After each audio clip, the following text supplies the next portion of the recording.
Bienvenue sur Mama Librée, le podcast qui parle de conception, grossesse et postpartum sans tabou. Je m'appelle Anaïs Roinard, je suis naturopathe et je serai votre guide durant votre maternité afin de vivre une grossesse et un postpartum qui vous ressemblent. Interviews d'experts, témoignages de parents et conseils pratiques, retrouvez dans ce podcast toutes les informations dont vous avez besoin pour vivre au mieux cette période de transformation. Dans cet épisode, j'ai le grand plaisir de recevoir le témoignage de Myriam qui nous fait le grand honneur de déposer son témoignage pour la première fois ici dans le podcast Mama Librée. Un grand merci à elle pour sa confiance. J'espère que vous serez tout aussi touchés que je l'ai été par ce témoignage d'un accouchement dans un lieu inédit.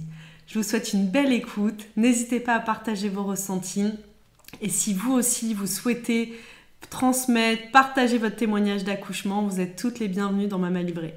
Bien, bonjour Myriam et bienvenue dans le podcast Mama Librée. Merci de m'accueillir. Je suis ravie que tu sois derrière mon micro aujourd'hui pour témoigner de ton parcours de naissance qui est pour le moins, de mon point de vue, atypique parce que tu es la première femme que je rencontre qui a accouché en pleine nature et qui plus est dans la jungle au Costa Rica. C'est vrai, je rencontre pas des masses ici. Donc, quand je t'ai rencontrée et que tu m'as dit ça, je me suis dit « Ah non, mais en fait, il faut absolument que tu viennes témoigner dans mon podcast Mama Librée » parce que, comme je te l'ai partagé, l'idée de ce podcast, c'était vraiment de communiquer aux femmes cette puissance qui sommeille en elles et à laquelle on peut reconnecter lors d'un accouchement et qui est parfois peut être atténuée, voire même, j'ai envie de dire, assombrie quand on est dans la surmédicalisation. Et toi, tu as vécu carrément la non-médicalisation totale et l'autonomie à 200%. Donc, j'aimerais que tu nous racontes déjà comment ça s'est amené à toi. Quand tu as su que tu étais enceinte, tu vivais déjà au Costa Rica. Et comment tu as cheminé, toi en tant que personne, mais aussi j'imagine en tant que couple, parce que c'est pas rien, le partenaire, et parfois les hommes aussi, ils le vivent pas dans leur corps, donc eux c'est un peu extérieur, c'est pas toujours évident à sonder de est-ce qu'ils sont en confiance, le côté sécurité qui est hyper important pour nous les femmes, que les hommes se sentent dans leur sécurité pour nous pouvoir vivre pleinement cette naissance. Clairement. Alors, comment j'ai cheminé à ça? Attends, laisse-moi me remettre dedans parce que du coup, pour l'anecdote, c'est la première fois que je raconte. Je l'ai même pas écrit. J'ai même pas encore écrit mon récit d'accouchement parce que je l'ai même pas encore, je pense, entièrement intégré, tu vois. Parce que là, tu vois, ma fille, elle va avoir 3 ans. Donc, je peux dire que je suis presque sortie du postpartum. Ouais, 3 ans, c'est au moins ce qu'il faut, je pense, je suis d'accord avec toi. Et du coup, tu commences là, tu t'arrives, tu vois le bout du tunnel. Mais au fait, il s'est passé quoi dans ma vie, tu sais? Mais j'étais qui avant? Et là, je suis en train de... C'est marrant, je suis en train de rassembler les pièces du puzzle. Parce que dès que j'ai accouché, je me suis sentie fragmentée, tu vois. J'étais là, je pouvais pas bouger de mon lit parce que je me suis déplacée le sacrum, mais c'est une autre histoire. Et du coup, j'avais l'impression que je m'étais défragmentée complet et que du coup, il y avait plein de pièces de moi partout, éparpillées, que je devais rassembler, mais je savais pas encore comment ni pourquoi, tu sais, c'était quoi l'image finale. Et c'est marrant parce que là, j'en reviens vachement à cette image parce que je suis en train de faire ce travail de « Ok, mais en fait, il s'est passé quoi dans ma vie ?» Et justement, de revenir à cet accouchement, c'est un peu symbolique. Parce que je suis vraiment dans une renaissance et du coup de me rappeler ce qui s'est passé à ce moment-là qui était le début de ma renaissance en fait parce que ça a été une vraie mort symbolique et une naissance symbolique de moi avant de faire naître ma fille quoi. Et comment j'en suis arrivée là? Alors effectivement je vivais au Costa Rica à l'époque, on a fait le choix de vivre là-bas pour monter un projet de vie communautaire, un projet d'éco-village. Et le Covid est arrivé, du coup on est resté là-bas. On a fait le choix de ne pas prendre les charters retour en France et d'être parmi les expats qui se disent « non, on va rester dans la jungle et on va expérimenter ce qui se passe ». Et à ce moment-là, on vivait notre best life, vraiment. Et d'ailleurs, ce qui est intéressant, c'est que j'ai guéri mon corps, mais vraiment à ce moment-là. J'avais vraiment la plus belle pureté, je mangeais bien, j'avais fait des jeûnes, tu vois, je faisais beaucoup de pratiques de soins, de guérison, de bien-être. Et du coup, j'en suis devenue très fertile. Donc au moment où on a conçu notre enfant et que je suis tombée enceinte, c'était un petit peu une évidence de rester là-bas en fait. Parce que on commençait à être bien ancrés, donc on avait une bonne communauté, on avait des belles relations, et parce que c'était le Covid, donc en fait quand on regardait un petit peu la France de notre fenêtre à vivre en nature, c'est vrai que ça donnait pas forcément envie de revenir et d'accoucher dans un hôpital où tu sais pas si ton mec est avec toi, où tu dois avoir un masque, enfin ça résonnait pas forcément. Après à l'époque, moi j'avais aucune injonction sur la naissance naturelle ou la naissance médicalisée, zéro. Moi, j'ai grandi dans Paris, donc ça a toujours été plutôt naturel d'aller accoucher à un hôpital, tu vois. Je m'étais jamais posé la question d'ailleurs, mais bon, c'était un petit peu mon conditionnement de base. Sauf que à partir du moment où je suis tombée enceinte, y a beaucoup de personnes qui accouchaient naturellement qui sont venues à moi.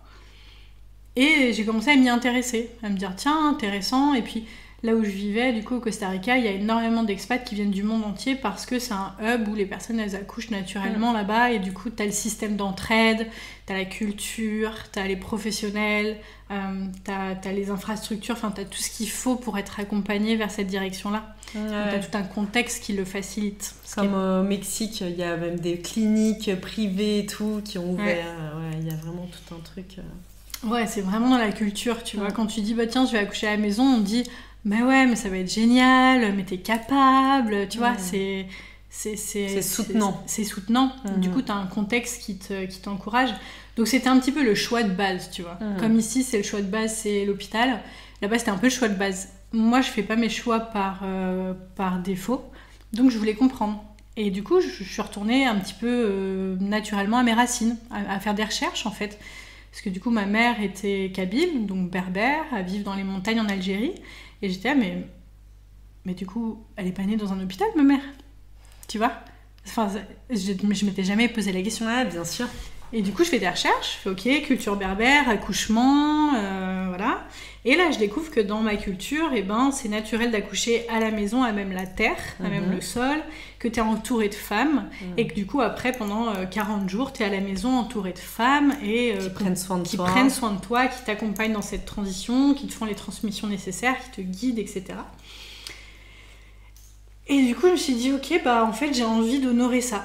Je savais pas vraiment pourquoi, tu vois, peut-être que je commence à le comprendre aujourd'hui, mais j'avais une espèce de besoin de reconnexion à ça, surtout que ma mère est plus là, donc j'avais pu, tu vois, je pouvais plus me retourner et dire, alors maman, du coup, je fais comment, toi, t'as vécu comment? Donc, j'ai pas hérité du guidage, mais j'ai pas hérité des peurs non plus. Enfin, en tout cas, pas consciemment, ce qui est cool.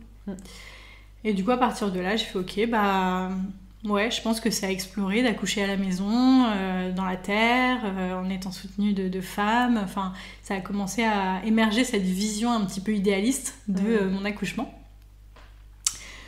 Et donc on s'est dit, voilà, après j'en ai parlé à Miguel, et si tu veux, nous on vivait là-bas, donc c'était un petit peu le choix par défaut, et lui il était très pour. Enfin, c'était un petit peu sans savoir à quoi on s'attendait pour l'instant, c'était le début.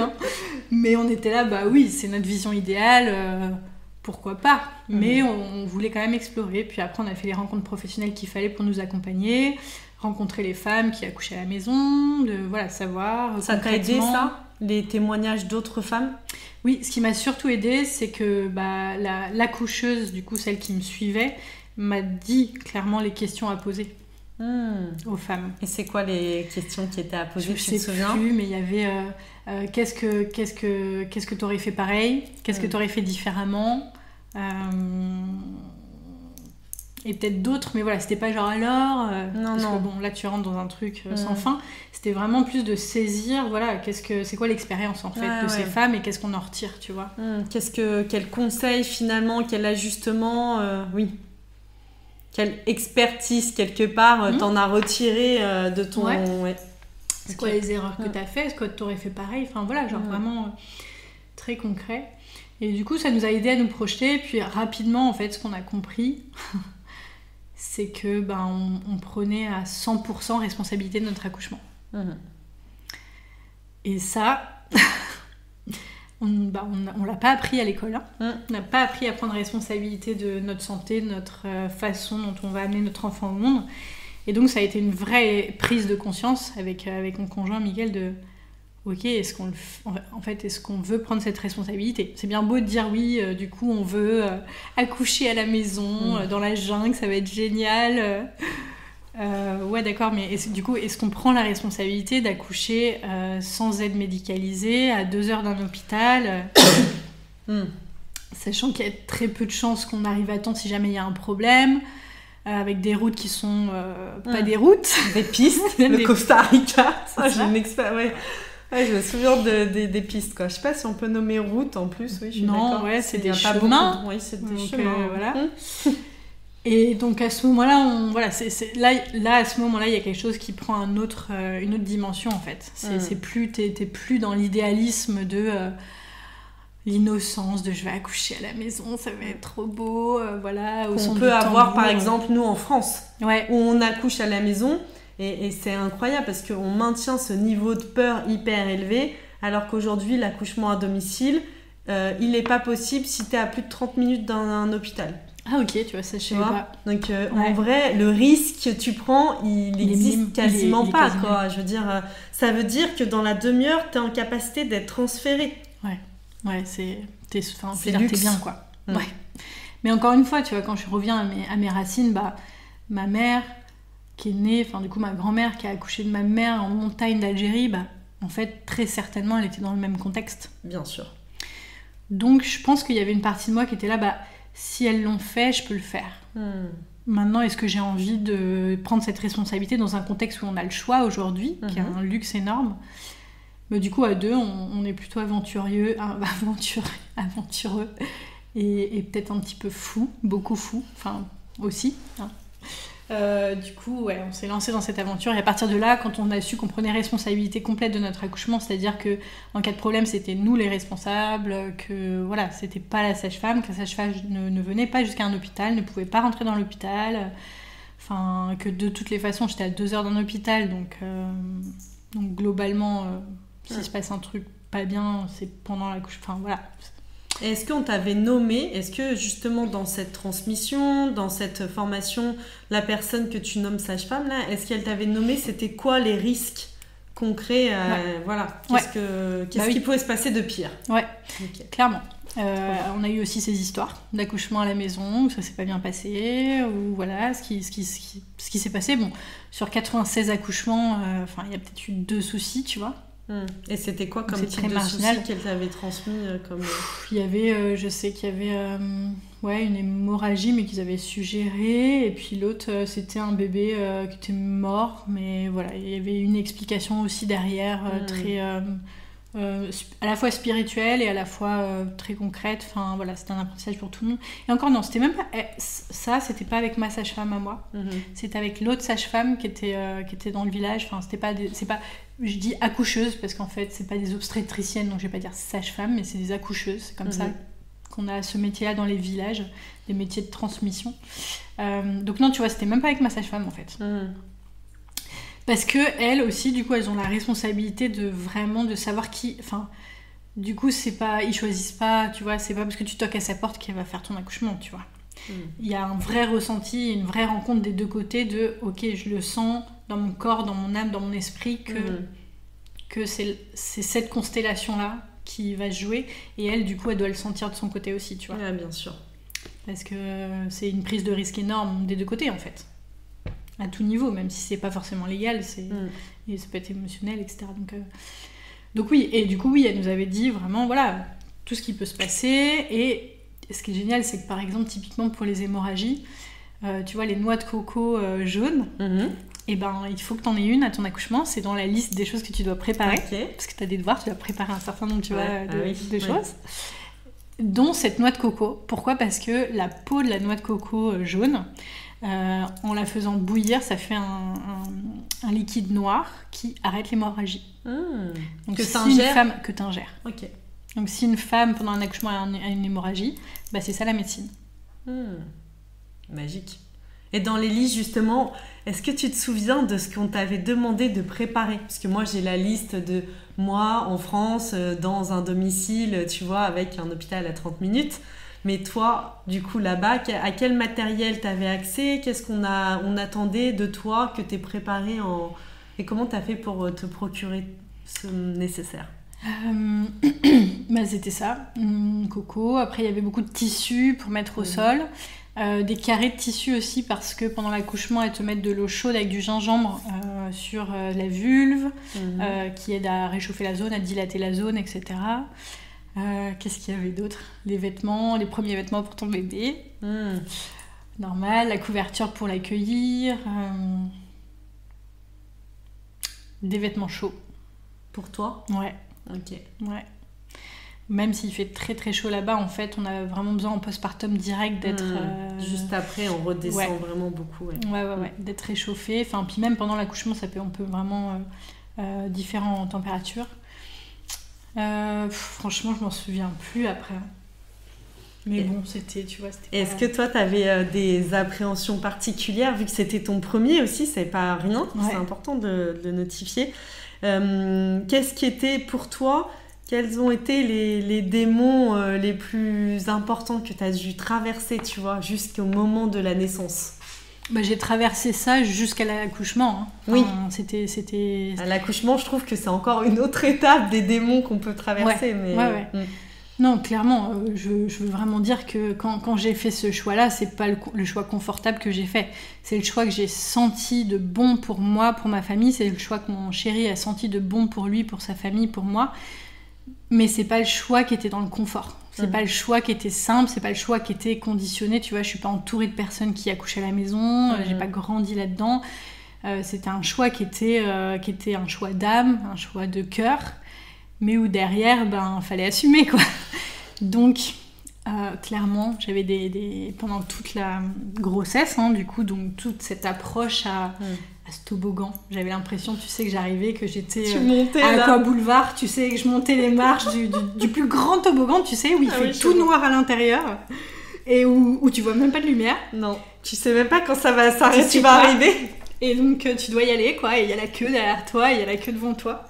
Donc voilà, c'était l'image que j'avais pendant toute la grossesse. En fait, et plus je me rapprochais de l'accouchement, plus j'avais l'impression de monter les marches, tu sais, du toboggan, et tu sais, toute la pression que t'as. Ouais, je vois, la boule un peu au ventre, là, où tu dis, tu vas pas, tu peux toujours redescendre, tu vois, et bon, là, tu te dis, bon, ok, mais tu peux toujours redescendre, en vrai. Oui, parce que même toi, jusqu'au dernier moment, t'aurais pu faire le choix d'aller à l'hôpital. Oui, bah carrément, j'étais vraiment au choix, en fait. Quand je dis que j'ai pris la responsabilité de cet accouchement, c'est que j'ai repris ma capacité à répondre à ce que je choisis, donc à ma souveraineté, quoi. Donc jusqu'au dernier moment, effectivement, c'était un choix, Et même pendant l'accouchement, plus je me rapprochais des heures de travail, moins ça devenait un choix parce que j'étais moins capable d'aller de faire 2 heures de voiture. Mais oui, c'était un choix. Et du coup, mes démons, c'est clairement, mais t'es pas capable, tu vas pas y arriver, c'est pas le bon choix, voilà. Donc j'avais tout ça, en fait j'observais tout ce scénario mental pendant toute ma grossesse. Alors pas au début parce que je suis très naïve, je suis Gémeaux, je suis dans les airs, tu sais, je suis très idéaliste et très naïve, donc moi je comprends qu'il y a un problème le jour où il se présente, et encore après peut-être, tu vois. Ah, c'était vraiment un problème, oui, je vois. Ouais, c'est un mec qui m'avait écrit ça, cette carte, il me dit, toi c'est fascinant parce que tu te demandes si une chose est possible après que ce soit foiré, tu vois. C'est vrai. Donc c'était ça aussi pour mon accouchement, donc tu vois, j'avais pas non plus... Mais je me souviens que la nuit, par contre, je me réveillais et j'avais des montées d'angoisse et des schémas mentaux qui me disaient je suis pas capable, je vais pas y arriver, etc. À tel point que même mes mantras que j'utilisais pour transformer ça, pour essayer de me rééduquer, tu vois, cérébralement à un autre chemin de pensée, qui était je suis capable, etc. Mentalement, ça marchait plus. Donc je me réveillais la nuit, je l'écrivais. J'avais un carnet. Et concrètement, en fait, mes paniques, je les calmais en écrivant. Comme à l'école. 10 fois. je suis capable de donner ma fille naturellement, donner naissance à ma fille naturellement à la maison, je suis capable, je crois en moi, tu vois, vraiment j'ai fait que du renforcement positif parce que sinon en fait j'aurais vraiment paniqué, tu vois. Ouais, moi aussi je me souviens même pour ma deuxième avoir fait ça. Tu vois, pourtant je l'avais déjà vécu une fois. Ouais, mais je savais que j'étais capable, j'ai réussi une fois. Mais même la deuxième, j'ai vraiment eu ce besoin-là de m'auto-rassurer. J'ai encore les papiers où j'écrivais toutes les phrases, tu vois, même de visualisation, je suis puissante, j'accouche aisément, facilement, tu vois. Ouais, j'ai mon bébé dans les bras, pareil. J'étais, du coup, dès que j'avais quelque chose qui me venait en tête, directement, pareil, j'étais en choix, quoi. Est-ce que je veux écouter ça ? Est-ce que je veux y mettre du poids ? Ou est-ce que je veux participer au scénario que je choisis, que je veux en fait, tu vois, la vision que je veux. Et ça c'est fou parce que je l'applique maintenant dans tout, bien sûr, mon entrepreneuriat et tout. Et ça, ça s'est fait pendant l'accouchement, c'était très puissant. Pendant l'accouchement, je me battais avec ça en fait. J'étais là, mais qu'est-ce que tu fais ? T'es au Costa Rica, au milieu de la jungle, à 2 heures d'un hôpital. T'as une nana qui joue du tambour, t'as une accoucheuse, mais qu'est-ce que tu fais en fait ? Pourquoi t'es à ce point-là pas responsable, tu vois ? Vraiment. J'avais l'impression d'avoir ma maman, qui m'engueule parce que, vraiment, j'étais là, mais qu'est-ce que je fais en fait ? Mais pourquoi je fais ça ? Sauf qu'à ce moment-là, il était trop tard pour faire autrement, tu vois ? Peut-être que j'aurais fait demi-tour d'ailleurs si j'étais... Honnêtement, je pense que j'aurais été à 30 minutes d'un hôpital. J'aurais choisi ce scénario-là. Mais parce que je m'étais piégée en étant à 2 heures d'un hôpital, j'avais plus le choix. Il fallait que j'assume en fait le choix consciemment que j'avais fait. Tu vois. Ouais, je vois carrément. Tu vois, j'avais pas le choix de l'assumer en fait. Mais au dernier moment, vraiment, je disais mais pourquoi, tu vois, je disais mais toi et tes rêves idéalistes, parce que moi j'avais toute la vision quoi. Je me suis loué une petite cabane, j'ai tout décoré, les bougies, les photos, tu vois, j'ai fait mon petit lieu d'accouchement, j'ai préparé ma petite maison d'accouchement, j'avais une amie qui jouait du tambour, je voulais faire un petit feu, tu vois, la vision de rêve, je sais pas moi, le truc idéal. Je pense qu'on passe toutes par là. Quand on pense c'est ce qu'on nous invite à faire aussi quelque part dans cette illusion de l'accouchement non médicalement assisté quoi. Mais en fait non, la réalité c'est que tu dois plonger dans ton état sauvage et pour y accéder tu dois traverser toutes tes ombres. Ouais, c'est vraiment ça ouais. Donc jusqu'au bout, après ça s'est transformé, ça c'est une autre histoire mais ouais. Et donc toi, comment t'as su que c'était le moment ? Comment vous étiez organisés ? Donc t'avais loué un espace que t'avais aménagé, tout ça, c'était prêt. Et comment, du coup, la femme, la coucheuse et ton amie ont su que c'était le moment, ont pu venir à tes côtés et comment ça s'est déroulé alors tu vois, c'est même pas moi consciemment qui ai loué un truc, parce que moi je voulais le faire à la maison, mais je sentais que c'était pas là que j'allais accoucher. C'est que je me suis fait suivie en kinésiologie pendant toute la grossesse et que 2 semaines avant l'accouchement, dans ma session de kinésiologie, mon accoucheuse qui était ma kinésiologue dit en fait ton bébé il veut pas naître chez toi, c'est une autre maison. Je fais ok, est-ce que c'est un hôpital ? Non. Est-ce que c'est à la plage ? Parce qu'il y en a qui accouchent à la plage. Non. C'est une autre maison. C'est où ? C'est à tel endroit. Nanana. Et donc elle donne l'endroit le plus touristique de Puerto Viejo, là où il y a le moins de maisons à louer. Et en avril, donc Semana Santa, tu vois. Donc là où c'est sûr oublie, tu vois. Oublie. Et donc là, je suis là, mais je veux dire... C'est quoi cette exigence ? C'est l'impossible, tu vois. Tu vois, c'est hyper drôle parce qu'en fait, à part la magie, là, il n'y a rien qui pourra... Et pourtant, je sentais que c'était vrai.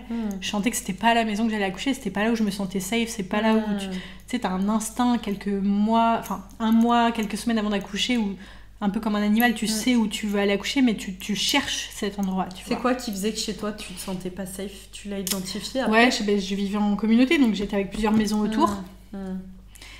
Et même si c'est des personnes avec qui je fais complètement confiance. C'est intime en fait. Ouais, moi je suis quelqu'un où j'ai vraiment besoin d'être reculée et j'ai un peu l'énergie un peu panthère, tu sais, qui a besoin d'être dans son monde et donc il y avait ça et puis après énergétiquement, tu sais, en fait c'était pas petit, c'était grand et j'avais besoin d'un endroit assez confiné quoi.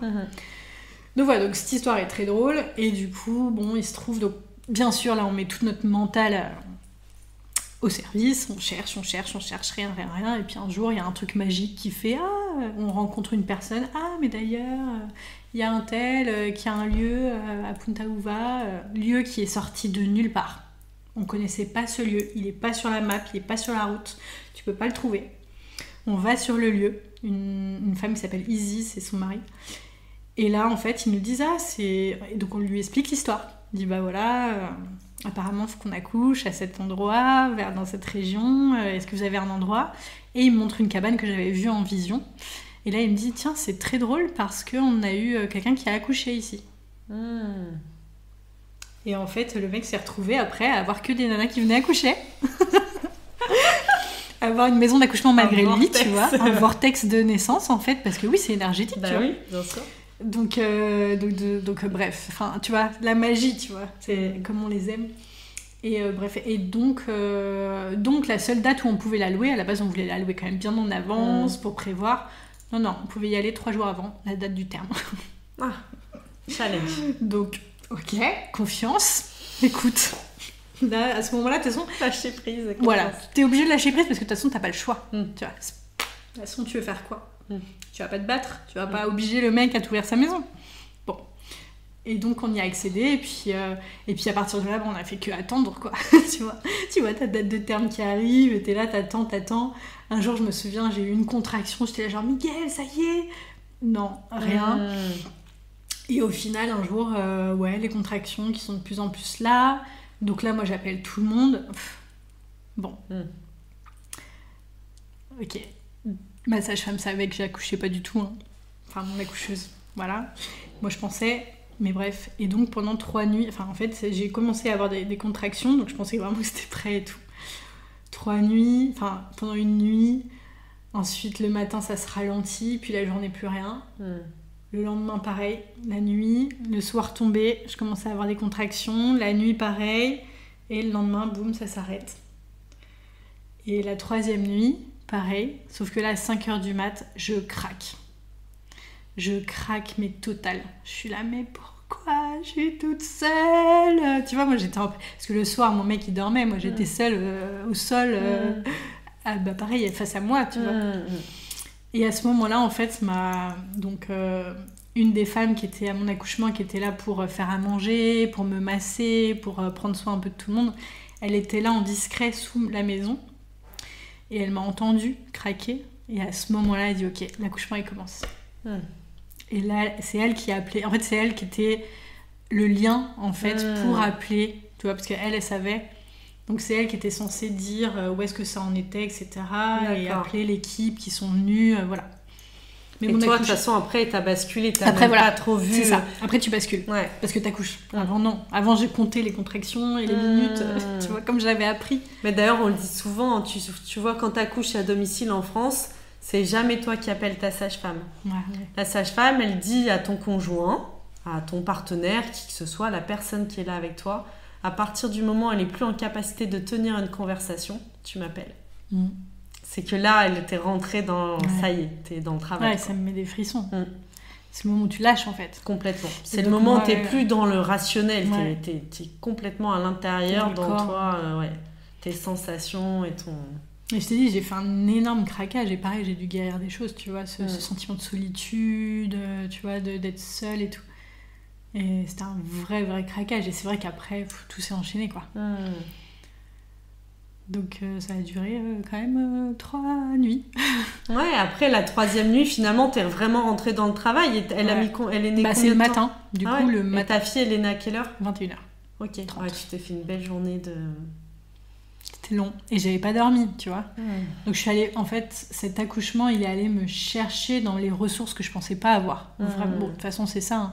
Mais moi, vraiment, j'ai appris l'endurance, en fait, avec ça. Carrément. Tu vois, aujourd'hui, quand je crée des projets, quand je crée des lieux... j'ai cette endurance parce que je l'ai apprise grâce à ça. Avant, je l'avais pas du tout. Je pense que je savais pas que j'étais... Mais tu savais pas que tu avais cette capacité. C'est intéressant ce que tu dis, parce que moi aussi, j'ai vraiment eu cette notion de... J'ai la force en moi pour mener à bout aussi. Il y a une notion d'aller jusqu'au bout, d'être capable de... même si c'est long, même si c'est inconfortable, ben, je suis en capacité de tenir pour aller là où j'ai envie d'aller, quoi. Ce qui est très drôle, c'est qu'il y a une vraie porte, quoi. Tu sais, au moment où t'accouches, moi, c'est genre, ok, est-ce qu'il y a ça que tu veux transformer Est-ce que t'es prête à y aller, quoi. Ouais. Ça, c'était puissant. Je me souviens, on m'avait dit, un des meilleurs conseils qu'on m'a dit et que je répète aux femmes qui vont accoucher, c'est à partir du moment où tu penses que tu vas mourir, à partir du moment où tu penses que tu vas pas pouvoir le faire ou que c'est mort, tu peux pas, c'est que ça y est. C'est que c'est bon. C'est le bébé est là, quoi. Bah, c'est ce qu'on nomme la phase de désespérance. Ouais, exact. Et ça, tu vois, ça me donne des frissons. Et mon amie, qui était... Enfin, mon amie, elle, qui avait accouché, elle m'avait dit, bah moi, j'avais l'impression que j'allais mourir. Moi, j'ai pas du tout ça. Ouais. En fait, ça prenait du temps. Puis mon accoucheuse, elle était là, mais pourquoi, en fait, tu pousses... Enfin, en fait, le bébé était là, je pouvais pousser, mais j'arrivais pas, tu vois. T'avais pas les contractions qui te donnent envie de pousser. Ouais, puis même, j'arrivais pas, même avec les contractions, j'arrivais pas, tu vois. Et là, mais qu'est-ce qui se passe? T'as peur? Tu veux pas y aller? J'étais là, bah non, j'ai pas peur, enfin, c'est pas ça, tu vois. Et là, à ce moment-là, bah, parce qu'ils étaient 5 à mon accouchement, tu vois, j'avais une bonne équipe, j'ai fait sortir tout le monde, et j'étais une lionne en cage, et tu vois, j'étais là, genre, mais... Et là, j'ai commencé à parler à mon enfant, et dire, mais ça y est, c'est bon, tu viens maintenant, tu viens, enfin, tu vois, vraiment à prendre la responsabilité, à dire, non, je suis seule, en fait, il y a personne d'autre qui peut m'aider. Et ça, mon accoucheuse, elle m'a dit, parce que je lui dis, mais non, mais j'ai besoin d'aller dans l'eau chaude, j'ai trop mal au dos, elle était là, non, en fait, this baby needs to go out, tu vois, là, non, il y a plus de temps, c'est maintenant, il y a personne, c'est toi, il y a que toi. C'est vrai que c'est un moment, comme tu dis, on touche sa responsabilité et sa force de... Il n'y a personne qui peut t'aider. Il n'y a personne qui peut t'aider. C'est la ressource en toi et tu vas chercher et connecter un truc de... Moi, je me souviens pour ma fille, eh ben, la sage-femme, elle s'est approchée de moi. Elle m'a glissé, elle m'a dit... Maintenant, elle est là, alors tu me sors ce bébé. Mais hyper clac. Ah, moi, c'était pareil. Et ça m'a remis dans un truc de... Bon, et puis c'est bon, là. Un truc de... Ouais, ça y est, on y va, quoi. Tu sais, te mettre face à l'assertivité de la femme, en fait. Ça, on l'oublie aussi. On pense que... Enfin, tu vois, le féminin, c'est rond, c'est doux. Non, doudou, à la on se base, laisse un peu glisser, mais non. Le féminin, c'est sharp. C'est je sens ça, je pense ça, je vais là, tu vois. Et ça, on l'oublie, mais surtout, en plus, le féminin maternel, tu vois, c'est un côté... Carrément. C'est pas que doux. Non, c'est aussi genre, ok, là, en fait, c'est non, tu vois. Enfin, bref. C'est vrai, et qu'on apprend vachement, et je trouve, c'est hyper intéressant ce que tu nommes là, on le voit aussi après dans l'éducation. C'est ça qui s'éveille à ce moment-là. Ouais, exactement, ça s'éveille à ce moment-là, tu vois, un peu de cette douceur, mais en même temps, tac, c'est moi qui te mets la limite, quoi. C'est hyper ferme. Et je trouve que quand tu connectes à ça, ça te sert. Moi, il y a des amis qui me l'ont dit plusieurs fois, et c'est fou parce que je m'étais jamais vue. Ben, on se voit pas de l'extérieur, mais il y a une copine qui m'a dit, c'est fou Anaïs, t'es d'une telle douceur et tout. Et parfois, avec les enfants, il y a un truc de t'arrives et en 2-2, t'as posé le cadre et tu vois qu'il y a personne qui bronche. Et je me suis dit, ah ouais, c'est vrai, enfin, c'est marrant. Et ça, je l'ai vraiment vu grâce à l'accouchement. Et tu vois, je suis persuadée que si en tant que femme, si toutes les femmes de l'humanité se reconnectent à ça, on laisse pas passer ce qui se passe. Non. Tu vois. Ouais. On prend la défense, en fait, de la terre, de l'humain, de l'être, de l'amour, tu vois. Carrément. Et je pense que moi, cet accouchement m'a vraiment permis de me connecter à cette force-là, en fait, qui s'exprime comme ça, mine de rien. C'est la défendeuse, en fait. Tu vois, c'est... Non, en fait, là, c'est moi... Tu sais, c'est comme quand j'ai sorti tout le monde dehors. Enfin, jamais j'aurais pu faire ça consciemment. J'étais là, genre, non, mais en fait, là, vous sortez tous. Tu vois. Je vois carrément. Là, sortez tous. En fait, je veux voir personne. Genre là, de toute façon, ok, j'ai compris que c'est avec moi. Tu vois, genre, oui, mais... Je me suis fait une team, tu vois. Moi, je pensais que... Ouais, je comprends. Mais en même temps, c'est un moment hyper intime. Et c'est intime, et c'est toi et toi. C'est toi et tes démons, tu vois. Et en effet, en fait, à ce moment-là, j'étais avec mes démons, et tu vois, je les connaissais pas. Mais mes démons, c'était, ok, bah en fait, si tu peux pas, accepte. J'étais là, ok, mais en fait, si j'ai pas peur, si je veux y aller, mais que mon corps veut pas s'ouvrir, parce que c'était physique, moi, la résistance, tu vois. Bah, en fait, j'assume mon choix. Je peux pas. Voilà. Si je dois accoucher, qu'il se passe quelque chose de mauvais parce que je peux pas, bah... Encore une fois, je prends la responsabilité de ça. Je fais confiance que j'ai fait les bons choix, donc je fais confiance aussi que ce qui doit arriver arrivera, et qu'on doit tous vivre cette expérience. Puis après, il y a un espèce de truc plus puissant qui est venu en mode genre non, c'est mort. Toutes les femmes l'ont fait. Elles l'ont toutes fait. Tu le fais. Je m'en fous. Ce bébé va vivre. Genre, tu accouches. Tu vois. Et là, tu t'es vraiment fait la bonne phase. Toi, ta désespérance, c'était ça. Tu l'as quand même traversé. D'accepter la mort. Ouais. Mais pourquoi ? Parce que c'est dans mon histoire. Moi, j'ai perdu mes 2 parents. J'ai perdu ma maman il y a 8 ans et mon papa enceinte, tu vois. Donc, enfin, c'est genre, meuf, ouais, la mort est là, en fait. Et faut avancer. C'est toi qui choisis, tu vois. T'es pas victime de... C'est toi qui choisis. T'as le choix, encore une fois, tu vois. T'es souveraine, t'as le choix. C'est en toi. Il y a pas d'autre endroit. C'est en toi, tu vois. Et du coup, à ce moment-là, je pense que j'ai vraiment, vraiment guéri ça, quoi. Et ça, c'était hyper puissant, parce que du coup, aujourd'hui, j'accepte la mort de ma mère, j'accepte la mort de mon père. Ah ouais. J'ai dû l'intégrer après, c'était pas facile. Je dis pas. Mais au moins, je l'accepte. Ah, Donc, je peux faire le travail. Cette notion de... En même temps, de la vie et de la mort, qu'on vit comme si la mort n'existait pas. Et c'est un peu... On le retrouve dans l'accouchement, je trouve... Dans ce côté de... On veut qu'à tout prix, tout soit média contrôlé par peur d'affronter ce moment où la mort et la vie sont... C'est pareil, c'est le même canal. Donc voilà, tu vois, ma pote, c'était sa mort à elle, moi c'était voilà, cette mort, mais je trouve ça intéressant parce que tu vois, aujourd'hui, quand j'entends les récits de naissance en maternité, bah justement à ce moment-là, c'est là où les nanas elles changent leur plan de naissance. Bien en sûr, fait. Moi je juge pas la péridurale, mais par contre, si tu sais que tu le voulais pas et qu'à ce moment-là tu le prends, bah, c'est parce que peut-être on nous a pas éduqué que c'est normal, comme moi on m'avait dit, tu vois. Ce conseil était hyper précieux. Puis les sages-femmes ne sont pas toutes encore formées et peut-être n'osent pas aussi dire... Mais t'as raison, si les femmes seulement savaient qu'à un moment, tu vas la vouloir, la péridurale. C'est obligé parce qu'il y a un moment, cette phase... Mais même nous naturel. Qui avons fait ce choix, on se dit mais pourquoi ? Moi, je me souviens à ce moment-là de m'être dit plus jamais je fais l'amour de ma vie. Moi je me suis dit mais c'est quoi ce truc ? Tu vois, moi j'étais là mais je fais plus d'enfants en fait. On a mis tout ce confort, il y a l'hôpital, ça a évolué, tu vois. Pourquoi je vais faire ça à l'ancienne comme une teubée, tu vois, mais pourquoi je choisis la misère, la galère, tu vois. Ouais, parce que le cadeau... Le cadeau derrière, il est tellement immense. Mais sur le moment, je me dis, mais meuf, pourquoi ? Mais n'importe quoi. Donc effectivement, là, j'aurais été avec une péridurale à un hôpital, mais là, donnez-moi tout ce que vous voulez, moi je veux sortir ce bébé. Parce que c'est trop beau, c'est notre rôle, en fait, c'est notre mission, on doit accoucher de ce bébé, donc tout est bon pour ça, tu vois. Complètement. Sauf que du coup, soit t'es dans un environnement où il y a l'extérieur qui peut t'aider et t'apporter des solutions, ce qui est pas mauvais. Non. Soit t'es dans un environnement où c'est à l'intérieur que tu vas devoir les chercher. Et ça, c'est super intéressant, parce que quand t'as toi et ta petite conscience et que t'es dans une autre... Enfin, tu vois, que t'es dans un état de conscience, on va dire, plus présent et tout, et que tu fais tes choix, bah c'est à ce moment-là où faut après, tu vois, te dire... Et c'est là où l'homme, c'est incroyable, ce qu'il permet, quoi. Tu vois, c'est là où c'est l'homme, en fait. Le masculin, c'est un rôle hyper sacré, qui est là, genre... Ok, tu penses que tu vas pas y arriver, c'est normal, je le sais. Mais si, tu vas y arriver, tu vois. Et moi, j'ai une photo, je te la montrerai à l'occasion, mais où t'as Miguel qui me tient la tête, tu vois, et tu sais qu'il est là, mais c'est trop bien ce que tu fais, mais t'es en train d'accoucher, tu y arrives, tu vois. Alors que toi, tu perds complètement la notion de tu sais même plus où t'habites. Tu sais plus, tu as l'impression que ça se passera jamais. Enfin, et du coup, l'homme, ce masculin sacré, qui est vraiment en capacité de protéger... tu vois, tes désirs et du coup de faire confiance, et ça c'est ouf, quoi. Et puis aussi qui est important, je trouve, dans le maintien, peut-être tu l'as vécu aussi en fonction du lieu où tu te trouves, dans la sécurité du territoire, tu sais que tu vas pas être dérangé de l'extérieur parce que lui il est là, un peu comme une protection, un gardien du lieu, du lieu sacré, de ce qui se passe de sacré là à ce moment-là, et que tu peux compter sur lui, cette confiance qu'il y a dans l'unité du couple, en fait... Toi, chacun son rôle, en fait. L'homme ne fait pas rien. Il a un rôle majeur à ce moment-là. De remettre, en effet, même son côté masculin, en fait, on y va. Et on arrête de se poser des questions maintenant, on y va. Et ce côté est très protecteur. Ouais, c'est genre, t'es capable, en fait, tu vois. Genre, vraiment de te rappeler de ta puissance, tu vois.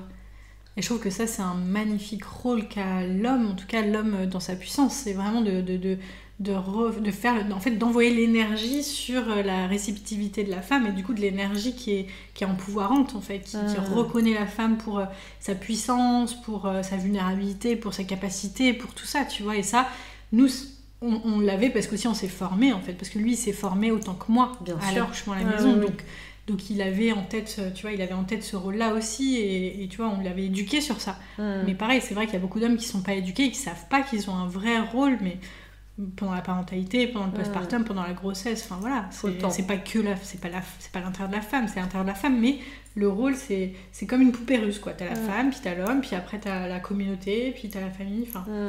Ouais, complètement. L'homme, il a vraiment... Et en effet, ça, c'est aujourd'hui dommageable encore. Il y a peu d'hommes qui participent justement à toute cette préparation. Et aussi, dans les préparations, aujourd'hui, on inclut peu les hommes. Tu vois, dans cette dimension de, OK, c'est quoi leur rôle ? Et en effet, dans le milieu hospitalier tel que c'est présenté aujourd'hui, ils n'ont pas trop de place, en fait. Quelque part, limite, on leur donne une chaise, ils se mettent là, et puis... ça a été un peu il y a cette notion de leur rôle, il a été un peu pris aussi par le corps médical, par la structure qui est sécurisante, qui prend le rôle du masculin, qui sait comment répondre, qui sait comment protéger, qui sait comment donc dans l'unité du couple, oui. Et qu'est-ce que tu donnerais justement toi comme conseil à ton tour si il y a aux femmes qui nous écoutent et peut-être qui sont prêtes à accoucher ou qui ont ce projet de bébé et qui se posent la question d'accoucher de cette manière physiologique sans intervention médicale. Déjà, pourquoi ? Ouais, en fait, très important. Pourquoi ? Qu'est-ce qui te motive ? Est-ce que c'est l'image qui te motive ou est-ce que c'est un appel, quoi ? Parce que moi, je pense pas qu'il y a l'un qui est mieux forcément que l'autre, parce que je pense que moi j'ai accouché à la maison parce que j'ai vu mes parents mourir dans un hôpital en fait, donc l'hôpital il est pas lié à la vie pour moi, il est lié à la maladie, à la mort, enfin du coup c'est pas un cadre qui est sécurisant. D'accord. Alors que je connais des amis, c'est l'inverse. C'est l'inverse. Complètement. Et je pense que pour moi le conseil principal c'est toi en tant que femme, et encore une fois avec ta responsabilité et ta souveraineté, pas celle de ta copine, pas celle de ta grand-mère, pas celle de ta mère. C'est quoi qui te rend sécure en fait. Ah oui, ça c'est la première valeur, je te rejoins sur où est-ce que tu te sens en sécurité. Ouais, où est-ce que tu te sens en sécurité, mais aussi qu'est-ce qui fait que tu es en sécurité, tu vois. Par exemple, moi, je sais que dès que j'ai des moments de panique ou que je suis pas bien, ce qui me ramène à mon centre, c'est la respiration, c'est les odeurs, c'est de regarder des photos. Tu vois, c'est aussi très visuel, enfin c'est vraiment les sens, c'est la lumière, c'est la bougie, tu vois, je peux être dans l'état le pire du monde, si j'ai ça autour, ça va me calmer et ça va me remettre dans mon centre.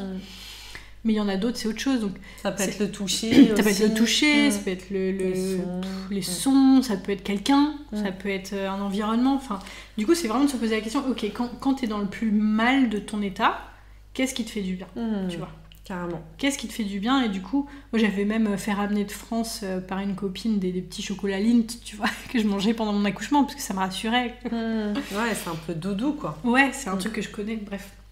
Donc ça déjà, donc pourquoi ? C'est quoi le fondement de ça ? C'est pas mieux d'accoucher l'un ou l'autre. Enfin, ce qui est bien, c'est que chacun soit en santé et que du coup la femme fasse les choix qui sont alignés. C'est ça, c'est une question d'alignement et de faire des bons choix. Et après, c'est l'environnement, c'est le contexte. Moi, j'ai eu la chance d'avoir ce projet-là dans un contexte qui est soutenant et qui dans une énergie qui flotte, qui flotte dans cette direction-là. Donc c'était facile, j'avais pas à me battre contre d'autres pensées qui allaient confirmer ma pensée que j'étais pas capable ou que c'était dangereux, par exemple. Tu vois, parce que du coup aussi, j'avais pas mes parents, donc j'étais confrontée à personne qui devait me dire quoi que ce soit. Mais aussi parce que j'étais au Costa Rica et que là-bas c'est la norme un petit peu. Donc c'est de contrôler son environnement en fait. On croit qu'on peut pas le contrôler, mais si en fait tu peux contrôler quelle chaîne t'allumes à la télé, tu peux contrôler ton feed Instagram, qu'est-ce que tu regardes, est-ce que tu regardes est-ce que tu as des récits de naissance si tu veux positif, le faire à la maison, voilà, quelles sont les ressources en fait qui sont là, donc en termes de personnes autour de toi, c'est le moment de se connecter avec les femmes qui l'ont fait, c'est le moment d'aller enchaîner des vraies discussions. Peut-être sur ce que tu aurais fait différemment et ce que tu ferais pareil, bien sûr, tu vois, comme ce qu'on m'a appris, mais d'avoir des vraies discussions. Ouais, je suis d'accord avec toi, de connecter avec d'autres femmes qui l'ont fait aussi, c'est tellement... moi je te rejoins, ce truc là je l'ai connecté aux deux naissances mais il y a d'autres femmes qui l'ont fait, comme si je me connectais à toutes ces femmes qui ont accouché, en fait, qui ont réussi à accoucher, sans exception, et que je connectais à cette force, quoi, qui est aussi en moi, et si elles l'ont fait, je peux le faire. Donc ouais, vraiment être entourée. Et puis voilà, que ce soit la naissance à la maison ou à l'hôpital ou en maison de naissance, genre de se faire entourer de personnes qui ont des récits positifs et qui peuvent donner les bons conseils pour éviter les erreurs que eux peut-être ont fait. Mais voilà, d'enlever des tabous et des barrières sociales et de poser des questions sharp en fait, pareil, tu vois, d'avoir cette... Ok, mais toi, raconte qu'est-ce qui t'a aidé, qu'est-ce que tu aurais fait différemment, parce qu'il n'y a aucun accouchement qui est parfait. Non. On aurait toutes fait des choses différemment. Donc voilà, y a pas, ça n'existe pas en fait. Le rêve, ce rêve-là, c'est une vision utopiste. Tu vois, même moi, j'ai eu l'accouchement parfait parce que c'était celui que je voulais. Mais en attendant, en fait, mon coccyx, il s'est déplacé parce que c'est pour ça que j'arrivais pas à sortir mon bébé. Du coup, je suis restée alitée pendant 1 mois. J'ai eu des problèmes de dos longtemps. Enfin, voilà, c'est pas parfait, quoi. J'ai eu un postpartum qui était hardcore. Bah ouais, si ça touche le coccyx, c'est hyper important. Mal. Ouais. J'ai vraiment eu très mal. Donc voilà. Et puis après, de se connaître, en fait. Genre, c'est quoi ta réponse à la douleur ? C'est quoi ta réponse à l'inconnu ? C'est quoi ta réponse à...